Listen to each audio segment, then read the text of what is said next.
உங்கள் சத்யாவில் குளு குளு ஏசி ஆஃபர்.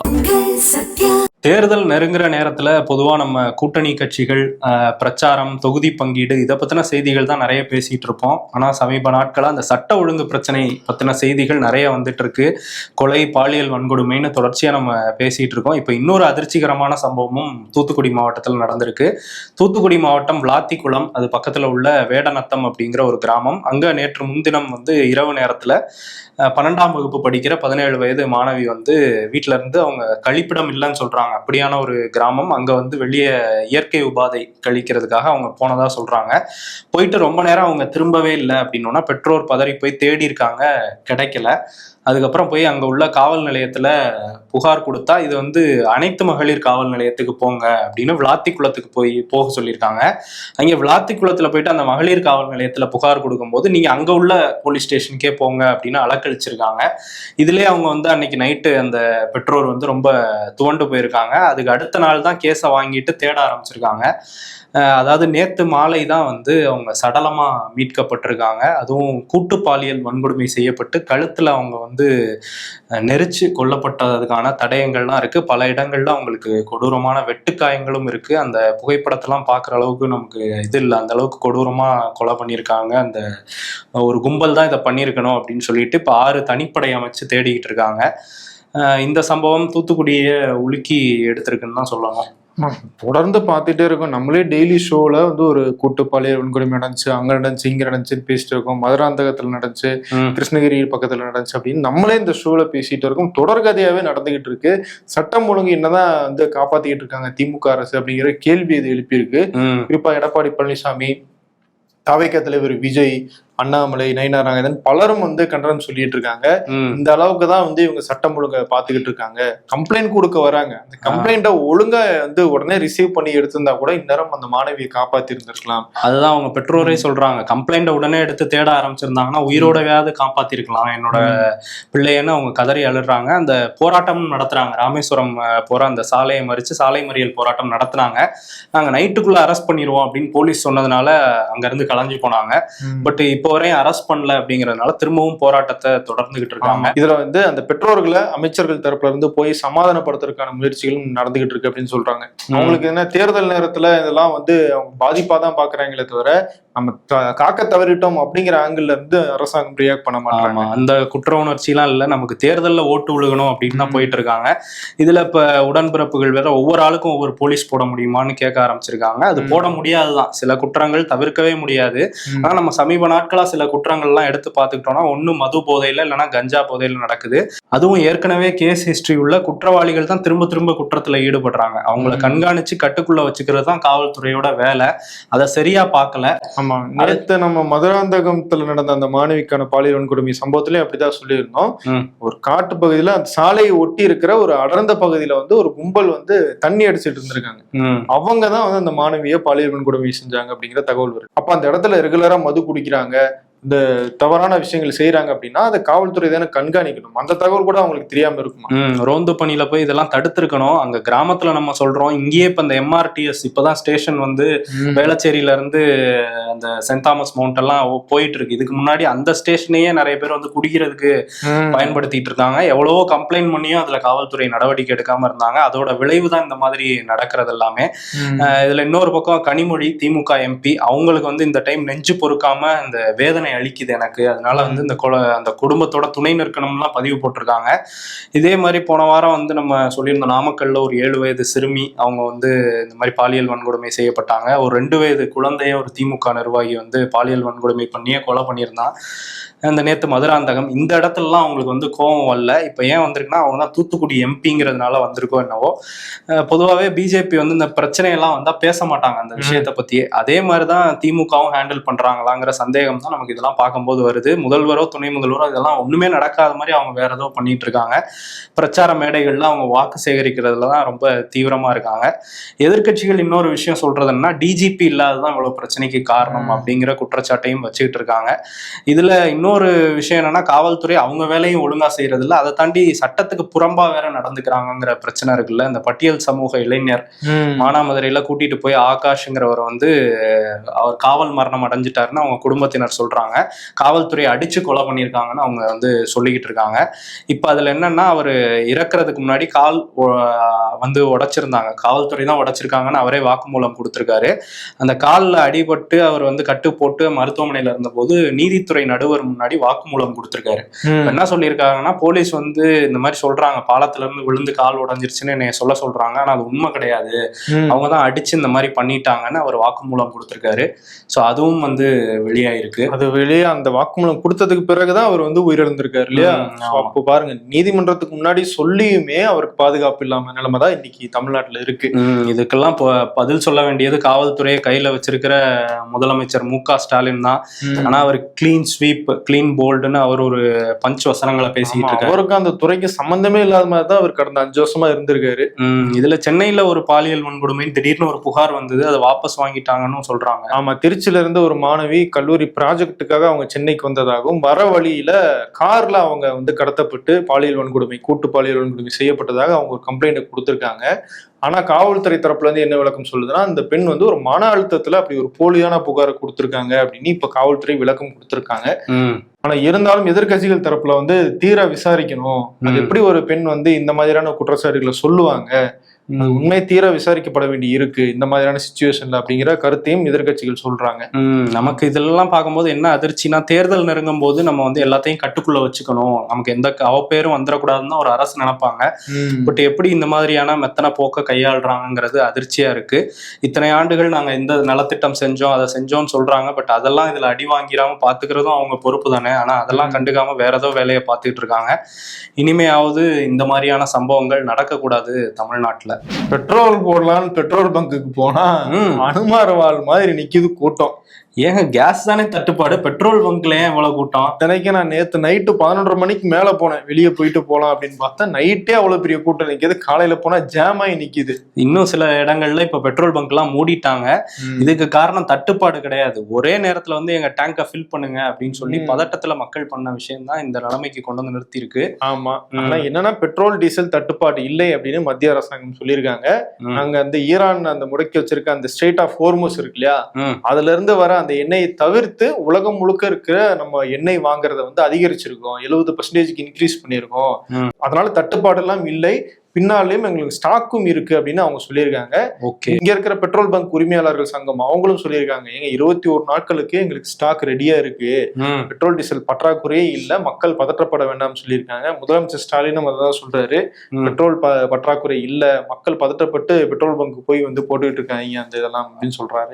இதுல இன்னொன்னு என்னன்னா, சில பேர் வந்து அந்த 5 லிட்டர் 1 லிட்டருக்கு தண்ணி பாட்டில் 5 லிட்டர் 20 லிட்டர்லாம் 25 லிட்டர்லாம் ஒருத்தர் வாங்கிட்டு போயிட்டு இருந்தாரு, தூக்கிட்டு போயிட்டு இருக்காரு. இந்த மாதிரி போறது கள்ளச்சந்தையிலையும் விற்க வாய்ப்பு இருக்கு. ஏற்கனவே இந்த எஸ்மா சட்டம்லாம் கேஸ் தட்டுப்பாடுல கொண்டு வந்தாங்க, இதையும் கவனிக்கணும். அதனால பதட்டப்பட வேணாம், இப்போதைக்கு எரிபொருளுக்கு அதாவது பெட்ரோல் டீசலுக்கு பிரச்சனை இல்லைன்னு தான் அரசு சொல்றாங்க. இன்னொரு பக்கம் வந்து நம்ம கேஸ் தட்டுப்பாடு இருக்கு அப்படின்னு பேசிக்கிட்டு இருந்தோம், அதையுமே அரசாங்கம் வந்து அதெல்லாம் கிடையாது அப்படின்னு தான் சொல்லிட்டு இருக்காங்க. ஆமா, ஆனா என்னன்னா ஸ்விக்கி, ஜொமேட்டோ, ஜெப்டோ, இன்னும் இந்த அமேசான், இந்த மாதிரி எல்லா இடத்துலயும் வந்து இந்த இண்டக்ஷன் ஸ்டவ் இருக்குல்ல, எலக்ட்ரிக் ஸ்டவ், அதனுடைய சேல்ஸ் வந்து பிச்சுக்கிட்டு போய்கிட்டு இருக்கான். அவுட் ஆஃப் தி ஸ்டாக்ல போய்கிட்டு இருக்கு, எல்லாமே போய்கிட்டு இருக்கு. சில இடங்கள்ல புக்கிங் பண்ண முடியாம வீட்டு உபயோக சிலிண்டரே போய் அவங்க போராட்டம் பண்றதெல்லாம் நம்ம பார்க்க முடியுது. இன்னொரு பக்கம் வந்து இந்த கேஸ் தட்டுப்பாடுனால வெறும் உணவுத்துறை மட்டும் பாதிக்கப்படாது அப்படின்னு தான் சொல்றாங்க. ஏன்னா உணவுத்துறையிலே இப்போ வந்து உணவகங்கள் மூடி இருக்கதை நம்ம பார்க்க முடியுது, சின்ன சின்ன உணவகங்கள்லாம் மூடிட்டாங்க. அதை தாண்டி வந்து காய்கறி வியாபாரம், அந்த கறி மீன் வியாபாரம், இதெல்லாம் வந்து ஹோட்டலுக்கு நாங்கள் சப்ளை பண்ணிட்டு இருந்தோம், அது குறைஞ்சிருச்சுன்னு அவங்க சொல்றாங்க. ஸோ எல்லாரோட வாழ்வாதாரமும் இதுல கனெக்டடா இருக்கு. இதை தாண்டி நம்ம நேத்தே சொல்லியிருந்தோம், அந்த தகன மேடையில எரியூட்டுறதுக்கு கேஸ் பயன்படுத்துறாங்கன்னு. இன்னொரு பக்கம் டெலிகம்யூனிகேஷன் சர்வீசஸ்ல நாங்கள் அந்த டவர்லாம் பண்றாங்கல்ல, செல்போன் டவர்ஸ், அதெல்லாம் நிறைய இடத்துல பிளான் பண்ணி வச்சிருந்தோம் சிக்னலை ஸ்ட்ரென்த் பண்றதுக்கு. இப்போ அதுக்கு வந்து எல்பிஜி கேஸ் எங்களுக்கு தேவைப்படுது அதோட மேனுஃபேக்சரிங்ல அப்படின்னு சொல்லி அவங்க வந்து சொல்லியிருக்காங்க. அதே மாதிரி அந்த ஜென்ரேட்டர் வச்சுதான் கரண்ட் இல்லாத போது அந்த டவர்ஸ் எல்லாம் செயல்படுது, அதுக்குமே எல்பிஜி தான் வந்து எரிபொருளா பயன்படுத்தப்படுறதுனால இதனால வந்து செல்போன் நெட்வொர்க் கூட நீண்ட காலம் போச்சுன்னா தடைப்படலாம் அப்படின்லாம் அவங்க சொல்றாங்க. ஸோ மத்திய அரசுக்கு கடிதமும் எழுதியிருக்காங்க டெலிகம்யூனிகேஷன் நெட்வொர்க்ல இருந்து. ஆமா, இவ்வளவு பிரச்சனை இருந்தாலும் நம்ம மக்களுக்கு என்ன தெரியுமா, ஸ்நாக்ஸ் எதுவும் இல்லாம போயிருச்சுன்னு அர்த்தம்னு இன்னைக்கு வந்து ஸ்நாக்ஸ் கடையெல்லாம் வந்து குமிஞ்சுக்கிட்டு இருக்காங்களா. ஏன்னா அவங்க கிட்டே சிலிண்டர் இல்லைன்னா நாளைக்கு பக்கோடா போட மாட்டாங்கல்ல, எங்க போய் பக்கோடா வாங்குறதுன்னு அங்கேயும் வந்து கூட்டம் இருக்கு போல இருக்கு. ஆமா, அதே மாதிரி அரசு மருத்துவமனைகள்ல வந்து மெனுவெல்லாம் மாத்துங்க, வாழைப்பழம், ஓட்ஸ் இந்த மாதிரி அடுப்பு இல்லாம பண்றத கொஞ்சம் சத்தான உணவுகளை கொடுங்க. எல்லாம் நிறைய வீட்டுல வந்து நோ தோசை ஒன்லி இட்லி ஒரேடியா போட்டு அவிச்சுக்கலாம் அப்படிங்கிற மாதிரிலாம் மாத்திட்டு இருக்காங்க. ஆமா, அதெல்லாம் பண்ணிட்டு இருக்கிறாங்க. பட் அரசு வந்து பயப்பட வேணாம் அப்படின்னு சொல்றாங்க. இந்த ஹார்மோஸ்ல வந்து அந்த நீரிணை பாதை வழியா நம்ம கப்பல்லாம் விட்டுட்டாங்கன்னு வேற ஒரு செய்தி வந்தது. ஆனா அது உறுதிப்படுத்தப்படாத செய்தின்னு சொல்றாங்க. இந்தியாவில இருக்கிற ஊடகங்கள்ல வந்து தகவல் வந்துகிட்டு இருக்கு. ஆனா மத்திய அரசு இப்ப வரைக்கும் அதை உறுதிப்படுத்தல. ஈரான் தரப்புலயும் சரி இல்ல மற்ற சர்வதேச ஊடகங்கள்லயும் அதை எதையும் உறுதிப்படுத்தல. இப்போதைக்கு அது தகவலா இருக்கு. மத்திய அரசு உறுதிப்படுத்தினாங்கன்னா நம்ம திரும்பவும் அதை நம்ம ஷோல பேசலாம். ஓகே. இன்னொரு பக்கம் அந்த பயோகேஸ் தயாரிக்கிறதுக்கான முயற்சியில இறங்கணும் அப்படின்னு சொல்றாங்க. ஏன்னா மேக் இன் இந்தியான்னு சொல்லிட்டு இருக்காங்க. இங்க மாட்டு சாணத்துல ஆரம்பிச்சு மக்கும் குப்பைகள்ல ஆரம்பிச்சு அதுல இருந்தே நம்ம கேஸ் தயாரிக்கலாம் அப்படிங்கிற ஒரு நிலைமை இருக்கு. அதை சரியா பயன்படுத்திக்கல இந்த அரசுங்கிறத சொல்றாங்க. அது மூலமா பயோகேஸ் வந்துச்சுன்னா நம்ம சமையல் எரிவாயுக்கெல்லாம் மற்ற நாட்டை நம்பியே இருக்க வேணாம் அப்படிங்கிற பேச்செல்லாம் வந்திருக்கு. இதுக்கப்புறமா அதெல்லாம் பண்றாங்களான்னு பார்க்கணும். இந்த பிரச்சனையிலயும் வாய்ப்பு தேடுறதுன்னு ஒரு சொல்லுவாங்க இல்லையா, அந்த மாதிரிதான் இன்னைக்கு வந்து கேஸ் அடுப்புக்கு மாற்றாக என்ன மாதிரியான அடுப்பெல்லாம் இருக்கோ அந்த பிசினஸ் எல்லாம் இன்னைக்கு வந்து பீக்ல போய்கிட்டு இருக்குன்றாங்க. சரி, ஐபிஎஸ் ஆன் ரோட் ட்ரிப் போன சிபி இப்ப எங்க இருக்காரு, என்ன பண்ணிருக்காரு? ஆமா, ரோட்ல இருந்து நமக்கு நிறைய வீடியோ கொடுத்தவர் இப்ப வீட்டுல இருந்து ஒரு வீடியோ கொடுத்திருக்காரு. அவர் வீட்டுல இல்ல, நம்ம ஐபிஎஸ் ஓட வியூவர் ஒருத்தர் யதார்த்தமா பார்த்ததுனால அங்க வந்து வீடியோ பேசியிருக்காரு, அவரோடையும் பேசியிருக்காரு. ஸோ அதை இப்ப பார்ப்போம். Welcome to imperfection on road Vikatan election express 2026 powered by the Chennai Silks. நம்ம வந்து புவனகிரியில முக்கியமான இடத்துக்கு போறதுக்காக ரூட் மேப் போட்டு வந்திருந்தோம். தவறுதெல்லாம் ஒரு கிட்டத்தட்ட ஒரு முட்டுச்சந்தில் வந்து நின்னோம். பார்த்தா நம்ம இம்பர்ஃபெக்ஷன் நேரோட வீடு இங்கே தான் இருக்கு. சார் வணக்கம் sir. Ganesan sir, Indira madam இருக்காங்க. எப்படி சார் கண்டுபிடிச்சிங்களே? நான் மேலே பார்த்ததுன்னா பேர் இருந்து சார், அந்த இம்பர்ஃபெக்ஷன் டெய்லி பார்ப்போம் சார். நேற்று கூட வடலூரை பற்றி பேசிட்டு கடலூர் வந்துட்டு வடலூர்ல பற்றி பேசிட்டு சார். டெய்லி பார்ப்போம் சார். எங்களுக்கு ரொம்ப சந்தோஷமா இருக்கு. எனக்கும் ரொம்ப சந்தோஷமா இருக்கு. சாரோட அன்புல நான் வந்து ரொம்ப நெகிழ்ந்து போயிருக்கேன். நேற்று நீங்க பார்த்த வடலூர் வந்து கடலூருக்கு போனோம் சார். கடலூருக்கு போய் கலெக்டர் ஆஃபீஸ் போய் இங்க மாதிரி வாக்குச்சாவடி எல்லாம் இருந்துச்சு. அங்க போய் அந்த மாதிரி வாக்குச்சாவடியில 1க்கு 4 ஓட்டெல்லாம் போட்டு பார்த்து செக் பண்ணோம். கரெக்டாக நம்ம அமுக்கிற பட்டனுக்கு தான் ஐடி எரியுதா, விவிபேட்ல நம்ம அமுக்கிற சின்னந்தா வருதான்னு பார்த்தா தனி வீடியோவே வந்து விடன் டிவில வரும். அதற்கு பிறகு நேற்று நைட்டு ஹோட்டல் ரூமுக்கு போயிட்டு அங்கிருந்து கிளம்பி கடலூர் இருந்து கிளம்பி இப்போ சிதம்பரம் வந்தோம். நேற்று நைட்டே வந்தோம் 11 மணிக்கு. காலையில ஒரு 6 மணில இருந்து சிதம்பரம் கோயில் சுத்தி, சிதம்பரம் கோயிலுக்குள்ள போல சார், அதுக்கு டைம் எடுக்கும்ல. அதனால சிதம்பரம் பஸ் ஸ்டாண்டு, சிதம்பரம் கோயில், சிதம்பரம் மார்க்கெட்டு போன்ற பகுதி எல்லாமே மக்கள்கிட்ட வந்து கருத்தெல்லாம் வந்து கேட்டோம். அப்புறம் புவனகிரி வந்தோம். புவனகிரியில் வந்திருப்போம். உங்களை சார பார்க்க வேண்டிய சந்தர்ப்பம் வந்து இருக்கு. நீங்க சொல்ற மாதிரி சிதம்பரம் பகுதியில நிறைய பிரச்சனை இருக்காங்க. வந்து அங்க நாய் பிரச்சனை பெரிய பிரச்சனை அப்படிங்கிறாங்க, கொசு பிரச்சனை பெரிய பிரச்சனைங்கிறாங்க, தண்ணீர் பிரச்சனை பெரிய பிரச்சனைங்கிறாங்க, குடிக்கிறதுக்கே கேன் வாட்டர் வாங்குறாங்க. இங்க எப்படி சார் புவனகிரியில தண்ணி இங்க ஒன்றும் பிரச்சனை இல்லை சார். தண்ணி மேட்ரு வாட்டர் வந்துட்டு இருக்கு. இந்த தொகுதியில என்ன பிரச்சனை முக்கியமா? இங்கே பாதுகாப்பு தான் சார். பாதுகாப்பு தான் இல்லைங்க. பாதுகாப்பு தான் இல்லை. தண்ணி வசதி தான் இங்க நல்லா தான் சார். பாதுகாப்புனா திருட்டு போதா இல்ல என்ன மாதிரி பாதுகாப்பு வேணும்ன்றீங்க? இங்க கேள்விப்படுறது தான் சார். இங்க இந்த கண்ட்ரோல் இல்லை. கண்ட்ரோல் இல்லை, சட்ட ஒழுங்கு சரியில்லை அப்படிங்கிற மாதிரி சொல்றாங்க. நிறைய மக்கள் அதையுமே சொல்றாங்க. குறிப்பா லேடிஸ்ட பேசுறப்ப வந்து கொஞ்சம் பெண்களுக்கு பாதுகாப்புல சூழல் இருக்கிற மாதிரி தெரியுது அப்படின்லாம் சொல்றாங்க. பட் இந்த கடலூரை பொறுத்த வரைக்கும் இப்ப சிதம்பரம், புவனகிரி போன்ற பகுதிகள் எல்லாமே கொஞ்சம் ஏடிஎம்கே ஆதரவு நிறைய இருக்கிறத பார்க்க முடியுது. இளைஞர்கள் மத்தியில டிவிக்கு ஆதரவுமே இருக்கு. சில பெரியவர்கள் வந்து டிவிக்கு கூட ஆதரவு வந்து கொடுத்துருந்தாங்க. சரி சார், ஓகே, ரொம்ப மகிழ்ச்சி. நம்ம நாளைக்கு வேற ஒரு பக்கம் வந்து போக போறோம். சரி, நாளைக்கு நான் சென்னை வந்துடுவேன். புண்ணியமூர்த்தி வர போறாப்புல. ரொம்ப நன்றி, தேங்க்யூ ஸோ மச். தமிழ்நாட்டினுடைய புதிய ஆளுநராக விஸ்வநாத் அர்லேக்கர் இன்னைக்கு பதவியேற்றுக்கிட்டாரு. உயர்நீதிமன்றத்தினுடைய தலைமை நீதிபதி அவருக்கு வந்து பதவி பிரமாணம் செஞ்சு வச்சிருக்காரு. ஆமா, முதலமைச்சர், அமைச்சர்கள்லாம் கலந்துக்கிட்டாங்க. அதே மாதிரி RN ரவி மேற்கு வங்கத்தோட ஆளுநரா ஆயிட்டாரு. இன்னொரு பக்கம் வந்து இந்த கூட்டணி பேச்சுவார்த்தை அதெல்லாம் தீவிரமா போயிட்டு இருக்கு. மதிமுகலாம் சீட் எல்லாம் ஒதுக்கி இருக்காங்க. ஆமா, 4 சீட்டு கொடுத்துருக்காங்க. அதுல வந்து 3 சீட்டு உதயசூரியன் சின்னத்திலையும் 1 சீட்டு வந்து அவங்களுடைய சின்னத்திலையும் போட்டிடலாம் அப்படின்னு டீல் ஓகே இருக்கான். ஓகே, அதே மாதிரி 18 18ஆம் தேதி ஒரு நல்ல நாளா இருக்கு. அன்னைக்கு வந்து நம்ம தேர்தல் அறிக்கையை வெளியிட்டுலாம்ங்கிற பேச்சும் டிஎம்கேக்குள்ள போயிட்டு இருக்காங்க. பட் விசிகா கம்யூனிஸ்டுகள் தான் ரொம்ப அப்செட்ல இருக்காங்க. ஏன்னா ஒவ்வொரு தேர்தலையும் திமுக தொண்டர்களுக்கு அடுத்து இறங்கி வேலை பார்க்கறதுனா அது விசிகாலையும் கம்யூனிஸ்ட்ல இருக்கவங்களும் தான். நம்மளெல்லாம் விட்டுட்டு தேமுதிகலாம் நிறைய சீட்டு பேசுறாங்களேங்கிற வருத்தம் அவங்களுக்குள்ள இருக்கு. அதை தினசரி வெளிப்படுத்திட்டு தான் இருக்காங்க. பட் சுமூகமா முடிச்சிருவோம்னு திமுக தலைமை அதுல கான்பிடண்டா இருக்கிறாங்க. இன்னொரு பக்கம் திமுகல செந்தில் பாலாஜி அவர் 17ஆம் தேதி சிபிஐ கூப்பிட்டுருக்காங்க. ஆனா அவர் ரொம்ப கன்ஃபியூஸ்டா இருக்காரு. என்னையே கூப்பிட்டாங்க, ஒரு இயக்கம் தான் நடத்தினாங்க அந்த நிகழ்ச்சியை அப்படிங்கும்போது அதை ஏற்பாடு பண்ணவங்க இல்ல அதை காவல்துறை தான் பர்மிஷன் கொடுத்தாங்க, காவல்துறை அதிகாரிகள்லாம் கூப்பிட்டா ஓகே, என்னையே கூப்பிட்டாங்க அப்படிங்கிற மாதிரி அவர் ஒரு சந்தேகம் கிளப்புறாரு. அது மட்டும் இல்லாம அவர் நான் மருத்துவமனைக்கு போனேன் ஓகே, ஆனா நான் மட்டும்தான் போனேனா, நிறைய பேர் வந்தாங்கல்லன்னு அவர் சொல்றாரு. ஒருவேளை அன்பில் மகேஷ் இவங்க எல்லாம் போனாங்க, அவங்க எல்லாம் கூப்பிடுவாங்களாங்கிற மாதிரி கேட்கிறாரா, நீ மட்டும் எல்லாரையும் சேர்த்து கூப்பிடுங்கிற மாதிரி அவரு சொல்றாரு. பட் விஜய் 15ஆம் தேதியும் அவர் 17ஆம் தேதியும் ஆஜராக போறாங்க. ஆமா, இந்த கூட்டணி பத்தி பேசிட்டு இருக்கும்போது தாவேகா தரப்புல இன்னும் கான்பிடண்டா இருக்காங்க. விஜயனுடைய தலைமையை யார் ஏத்துக்கிறாங்களோ அந்த கட்சி எங்க கூட்டணிக்கு வரலாம் அப்படின்னு சொல்லி 3 பேர் மாதிரி பேசியிருக்காரு. 3 பேர் இருக்காங்கல்ல, அந்த 3 பேர் வருவாங்கன்னு நினைக்கிறேன். யாரு? ஒண்ணு புரட்சி அதிமுகலே 3 பேர் இருக்காங்க. அந்த 3 பேரு சசிகலாவோட ஒரு ஆள் தான் இருக்காங்கன்னு நினைக்கிறேன். அந்த 2 பேரு 3 2 5. அப்புறம் இன்னொன்னு இவர் இருக்காருல்ல, ராமதாஸ் இருக்காரு. ஐயாவோட எம்எல்ஏஸே 2 பேர் இருக்கனால அவங்க எல்லாம் வருவாங்கன்னு நினைக்கிறாரு போல. பட் என்டிஏ கூட்டணிக்கு போலங்கிற மாதிரி இந்த ஸ்டேட்மெண்ட்டை வச்சு அவங்க கன்ஃபார்ம் பண்றாங்கன்னு நம்ம நம்பிக்கலாம். இன்னொரு பக்கம் விஜய் இன்னைக்கு போராட்டம்லாம் நடத்திக்கிட்டு இருந்தாங்க, அங்க தலைவருக்கு அனுமதி கொடுக்க மாட்டேங்கிறாங்க அப்படின்ட்டு. அதோட சும்மா ஒரு பேருக்கு சாதிவாரி கணக்கெடுப்பையும் சேர்த்துக்கிட்டாங்க. ஸோ அதில் போராட்டம்லாம் இன்னைக்கு நடந்தது. விஜய் பெரம்பூர் தொகுதியில் நிற்கிறதுக்கு டிக் பண்ணியிருக்காருல, அங்கே நம்ம நேரத்தே சொல்லியிருந்தோம் இந்த மாதிரி மேயர் பிரியாவை நிறுத்தலாமா அப்படிங்கிற ஒரு பேச்சு இருக்குன்னு. இப்போ என்னன்னா மேயர் பிரியா கூட தோல்வி அடைகிறது வாய்ப்பு இருக்கு, அமைச்சர் சேகர் பாபு இறக்கிடலாமான்னு பேசிட்டு இருக்காங்களாம். அவர் துறைமுகம் தொகுதியில் நின்று எம்எல்ஏவானாரு. அவரே வில்லிவாக்கம் போயிடலாம், துறைமுகம் சரி வராதுன்னு பேசிக்கிட்டு இருக்கும்போது விஜய்க்கு எதிராக நீங்க நிக்கணும்னு திமுக தலைமையில இருந்து பேச்சுவார்த்தை நடந்துகிட்டு இருக்கான். பட் அமைச்சர் தரப்பு கொஞ்சம் வேணாம், நம்ம எதுக்கு ரிஸ்க் எடுக்கணும், நம்ம ஒரு மாதிரி நல்லா போயிட்டு இருக்கு எதுக்குங்கிற மாதிரி அவரை யோசிச்சுக்கிட்டு இருக்காராம். பட் சேகர்பாபு இறக்குறதுக்கான பேச்சு இருக்கு, பாப்போம் என்ன பண்றாங்கன்னு. என்டிஏ பொதுக்கூட்டம் நேற்று திருச்சி பஞ்சப்பூர் பகுதியில் நடந்தது. அந்த கூட்டத்துக்கு முன்னாடியே அரசு நலத்திட்ட உதவிகளை தொடங்கி வைக்கிற கூட்டத்திலேயும் கலந்துகிட்டாரு பிரதமர் மோடி. அங்க அமைச்சர் தங்கம் தென்னரசும் போயிருந்தாரு. அங்க ஒரு 5600 கோடிக்கு திட்டங்கள்லாம் தொடங்கி வச்சவர் அங்க இருந்து அப்படியே பக்கத்துல உள்ள மேடைக்கு ஷிஃப்ட் ஆகி பொதுக்கூட்டத்திலையும் கலந்துகிட்டாரு. பொதுக்கூட்டத்துல வெளியில நிறைய எடப்பாடி படமே இல்லை, அந்த பேனர்லாம் நுழைவு வாயில் மாதிரி வச்சிருக்காங்க, அதுல எல்லாம் இல்லைன்னு ஒரு சர்ச்சை வந்துச்சு.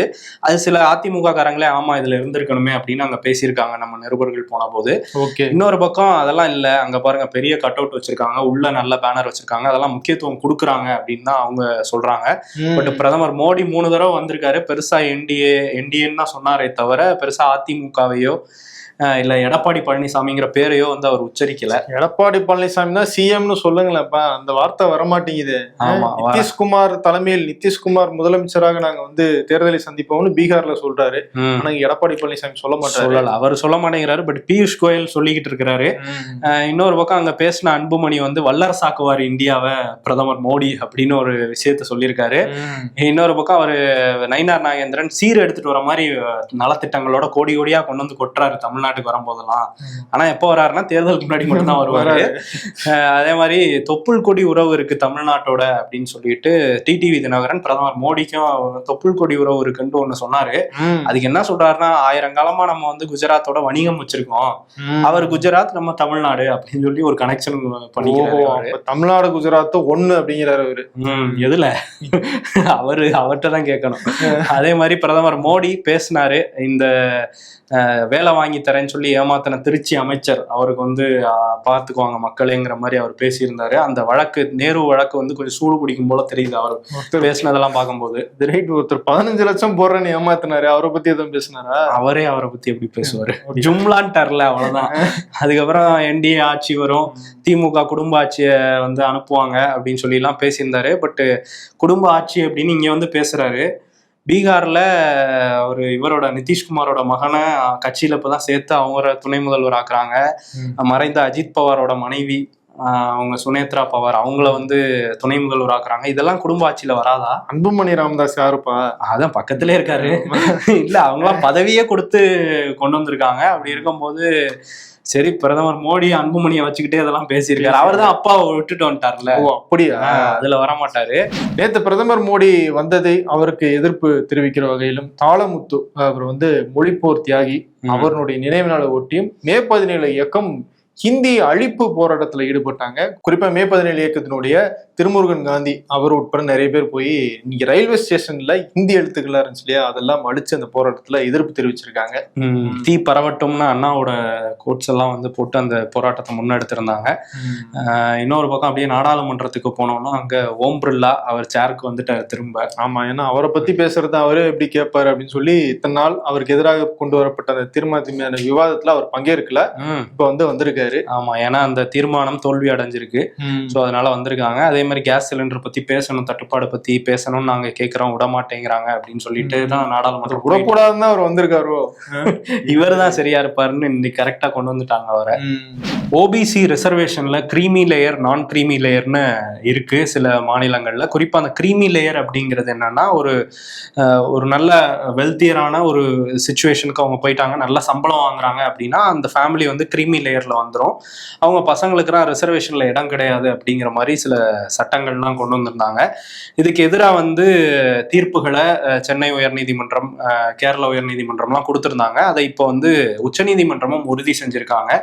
கிரீமி லேயர் அப்படிங்கிறத வெறும் அந்த பேரண்ட்ஸோட சேலரி இன்கம் வச்சு மட்டுமே வந்து முடிவு பண்ணக்கூடாது. அவங்களோட ஸ்டேட்டஸ், அவங்க ஒர்க் பண்ற ஆர்கனைசேஷன்ல அவங்களோட பொசிஷன் இதெல்லாமும் கருத்துல கொண்டு செயல்படணும் அப்படின்னு சொல்லி அந்த மாதிரி இருக்கிறவங்களுக்கு ரிசர்வேஷன் கொடுக்கணும் அப்படின்னும் சொல்லியிருக்காங்க. வெறும் சேலரியை வச்சு மட்டும் இதை பண்ணக்கூடாது, இந்த ரிசர்வேஷன் கிடையாதுன்னு சொல்லக்கூடாதுங்கிற ஒரு தீர்ப்பை கொடுத்துருக்காங்க. இது தமிழ்நாடு முதலமைச்சர் மு.க. ஸ்டாலின் ஒரு ஹிஸ்டாரிக் ஜட்ஜ்மெண்ட் இதுன்னு அவர் வரவேற்பு தெரிவிச்சிருக்காரு. இன்னொரு பக்கம் ஜம்மு காஷ்மீரோட முதல்வராக இருக்காரு ஓமர் அப்துல்லா. அவரோட அப்பா தான் முன்னாள் முதல்வர் ஃபரூக் அப்துல்லா. அவர் ஒரு வெட்டிங்க்கு போன இடத்துல அவர் மேல ஃபயரிங் ஷூட் பண்றதுக்கான முயற்சி நடந்திருக்கு.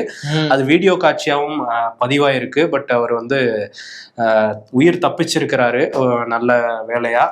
இதுல அந்த கைது பண்ணவர் வந்து 20 வருஷமா நான் இவரை கொலை பண்ணணும்னு சுத்திக்கிட்டு இருக்கேன் அப்படின்னு சொல்லி அங்க கத்துற காட்சிகள்லாம் இருக்கு. அவரை வந்து அரெஸ்ட் பண்ணி இப்ப விசாரிச்சுக்கிட்டு இருக்காங்க.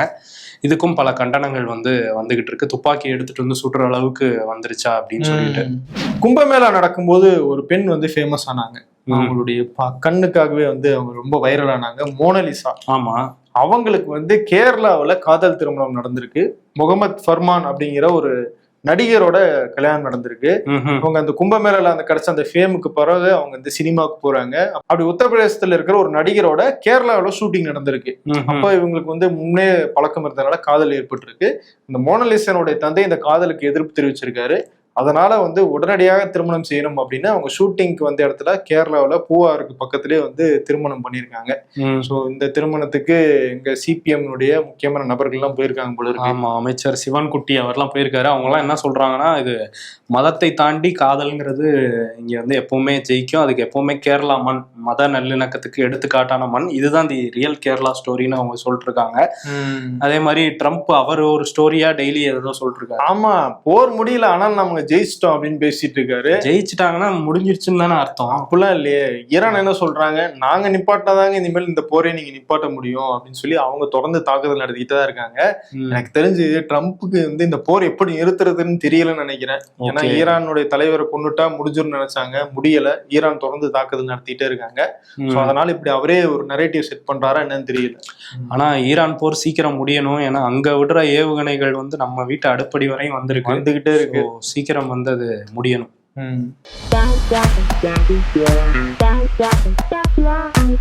நாளைக்கு உயிரோட இருப்போமான்னு தெரியல, காசு பணம் சேர்த்து வச்சு என்ன செய்ய போற, உனக்கு பிடிச்ச மாதிரி இன்னைக்கே வாழ்ந்துரு. பிடிச்ச மாதிரி வாழ்ந்துட்டா நாளைக்கு உயிரோட இருந்தா சோத்துக்கு என்ன பண்ணுவேன்? ஐயோ, அதை மறந்துட்டேனே. மானிமாவுக்கு 20 தொகுதி கொடுங்க. 20 தொகுதியா? 20 வேட்பாளருக்கு என்ன பண்ணுவீங்க? அதையும் நீங்களே கொடுத்துருங்க அப்படின்னு கமல் ஸ்டாலின்ட்ட கேட்கிறாராம்.